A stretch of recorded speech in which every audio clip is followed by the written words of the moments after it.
Get ready to rev into the past. The Kawasaki Ninja ZX-7R burst onto the scene in 1996, evolving from its ZX-R 750 roots and homing in on world superbike dominance with a razor-sharp 748 cubic centimeter inline 4 twin-spar aluminum frame and aggressive styling that screamed adrenaline. In this video, we'll sprint through its race-bred DNA, AMA, and WSBK victories, and why this pure, unfiltered ride, no traction control, no ABS, just raw beast, still holds a legendary spot in sport bike history. Fasten your helmet, it's time to unleash the Ninja. The 1988 ZX-R7 prototype.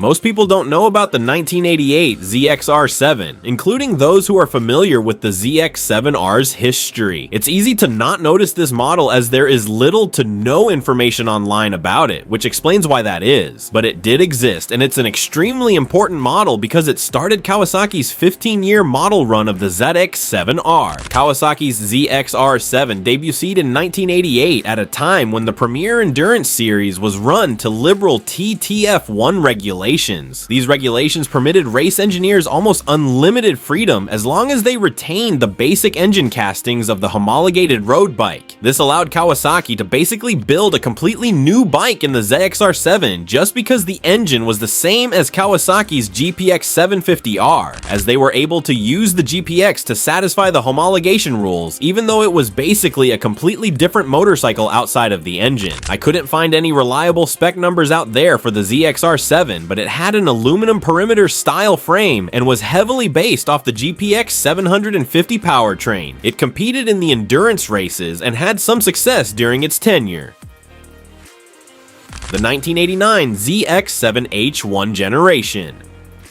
But let's shift gears here and go up 1 year to 1989 when Kawasaki released the first street-legal ZX-7 to the public, also known as the ZX-R 750 in non-US markets. The first generation ZX-7 was also known as the H1. Kawasaki's philosophy with their ZX-7 was very different from Honda and Yamaha. Honda had their very exclusive and expensive RC30, and Yamaha was producing the OW series that were also built in very limited numbers. Kawasaki didn't want an exclusive race bike. They wanted to mass produce a cheaper and more basic 750 that they could sell to the average person. The ZX-7 had an all-new aluminum twin spar frame. The rear subframe was made from steel, which supposedly was to add extra strength for a passenger, and the swing arm was constructed in a similar process to the frame and was made from pressed aluminum. All of this resulted in a dry weight of 451 pounds.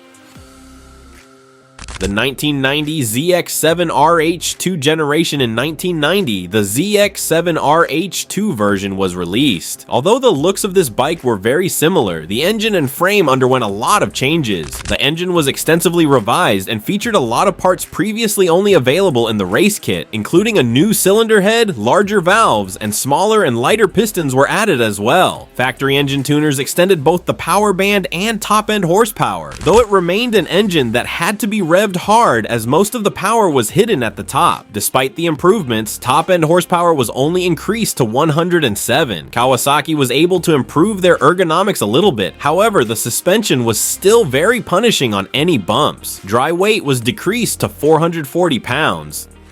The 1991 J-Series and K-Series Kawasaki didn't waste any time updating their ZX-7 once again. In 1991, we saw the release of the first J-Series ZX-7. Now it's important to note that if you were a European customer, your J-Series ZX-7 was limited to 100 horsepower thanks to EU legislation. Normally, removing restrictions isn't too hard, but owners claimed that this was actually really difficult, nearly impossible to de-restrict the J1. It involved swapping engine internals and was deemed not worth the effort. Even though the power cap was disappointing for the EU market, mid-range was improved and the bike went on a diet, so performance numbers were not affected that much. The US models were unaffected by any of these power restrictions. The J1 was the first ZX-R to feature inverted forks, and as mentioned earlier, was overall a bit lighter than the previous model at 429 pounds dry. However, Kawasaki didn't just release the J-Series. They also released another bike known as the ZX-7R, also identified as the K-Series. The K-Series was a racing version of the ZX-R, a Superbike Homologation edition. These were built in very limited numbers. The race version was largely based off the J-Series. the 1993 L Series and M Series. In 1993, we saw the J Series get replaced by the L Series. The big change with the L Series is that it got a single ram air intake on the left side of the headlight. The engine from the previous K model was also now adopted as well, and finally Kawasaki worked out their rear suspension so it wasn't insanely stiff anymore thanks to a new more linear linkage and rear shock. Although some people still complained that it could be better, it was still a welcomed improvement nonetheless. The final generation, P Series and N Series, 1996-2003. In 1996, we saw the last and final update to the ZX7R, which was finally universally called the ZX7R. This was also known to us as the P Series. This iteration of the ZX7R had a shorter stroke and wider bore, which gave it more mid-range power than the previous models. An additional ram air intake was added to the opposite side of the headlight, creating a twin ram air intake system. 6-piston Tokico brakes were added, and the suspension was now fully adjustable for the front and rear. The ZX7R was considered a good road bike with practical mirrors that showed a broad view. Adjustable levers were also added to accommodate many different riders. A ride height adjuster was also added, covering a 0.6-inch range. This adjustment was independent from the preload. The forks were improved to be lighter and more rigid. The front forks now offered 8-way compression and 12-way rebound damping adjustability. Some changes to the frame were made, but overall, the rake and trail were unchanged. The rear subframe was now constructed from aluminum tubing in order to save some weight. Kawasaki claimed that they made the frame 30% more rigid while dropping 2 pounds in weight. The bodywork was changed as well and was consistent and smooth. Kawasaki also released the N model, which was their racing version of the ZX7R. However, it was very similar to the M model. The only changes were, instead of an alloy tank, the N model now had a steel tank. The steering head angle was now also adjustable, and the flat slide carbs went from 39mm to 41mm. Suspension was higher spec and even more adjustable, and the brakes were 6-piston Nissan units. Power wasn't increased in either model, both making around 123 brake horsepower, and both actually weighed a very similar 447 pounds dry.